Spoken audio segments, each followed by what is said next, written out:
আস্তে আস্তে, হ্যাঁ, ভালো করে দেখেন ভাই, সবাই ঝামেলা করেন না, দেখা যায়। আপনি কি করেন, আর কিছু করবো, আটকামো, কথা কয় না তোমরা।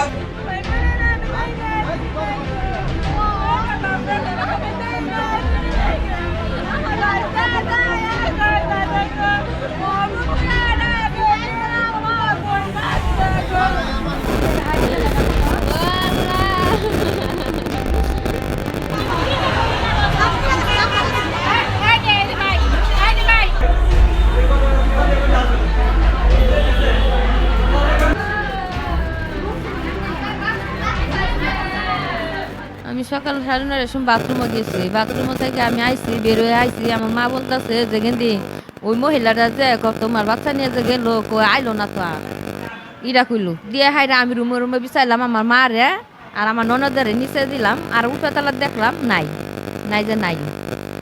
এই যে আমার মনে রাখ মারলো যে মহিলারা গেন্দা নিয়ে গেছে গা। আমি এত কিছু বুঝি না যে আমি বাচ্চা চাই, আমি এই বেলের মধ্যে আমি বাচ্চা চাই।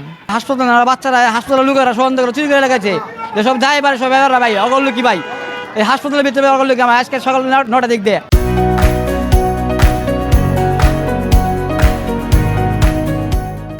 বাচ্চা কিভাবে বাচ্চা বাচ্চা একটা লুকি আসলে হাসপাতাল লোক যদি থাকে তাহলে টের পাবো না, মানুষ থাকবো না, আবার সিকিউরিটি আছে সবই আছে, তারা খবর পাই নাকি?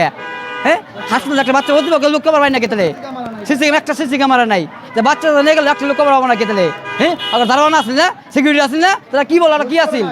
বাচ্চা চাইছে, আমি বাচ্চা দিই নেই, আমি খেতে দিছি, পরে আবির আইসান বাচ্চা দিই নেই। ওর মা গেছিল বাথরুমে, এই মুহূর্তে আমি বাচ্চার সুতাই দিয়ে বাইরে আইছি, বুঝছেন? আমি সুতাই দিয়ে বাইরে আইছি, আইসে দিই মহিলা কাকাগুলো গান্দা মহিলা কুবা দিয়ে যা আইলো মহিলা নিয়ে যা বাংলা মহিলার নিচে নিচে নিচে নাই, নাই একটু নিচে।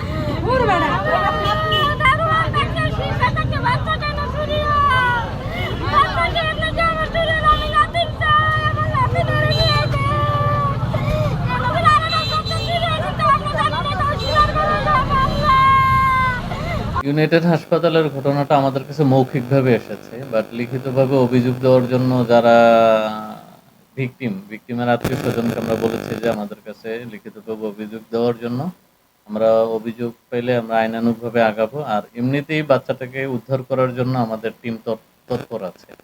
অলরেডি আমাদের পুলিশ সেখানে গিয়েছে এবং সাদা পোশাকধারী গোয়েন্দার লোকজন আমাদের এই বাচ্চাটাকে কিভাবে কি হলো এই বিষয়ে উদ্ধারের প্রচেষ্টা চালাচ্ছে।